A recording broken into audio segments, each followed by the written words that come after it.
Hi, I'm Francesco Ristori and I'm the head of EE department here in Meccanica 42.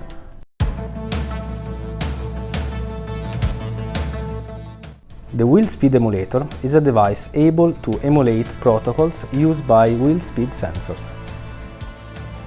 Normally, vehicles use sensors placed by the wheels that can read their speed through a variation of the magnetic field given by the phonic wheel.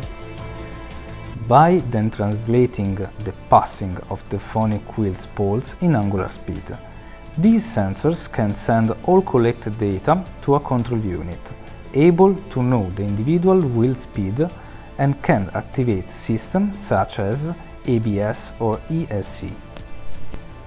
In certain situations, it may be necessary to collect set signals in order to send them to the control unit, without having the possibility to install any moving parts, for example in case of simulators.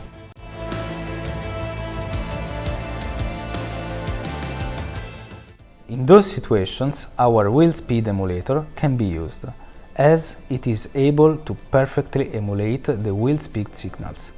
By reading the incoming angular speed of the single wheel, the number of poles in the wheel and the protocols type used by the sensor in question, our Wheel Speed Emulator can exactly replicate the sensor's behavior.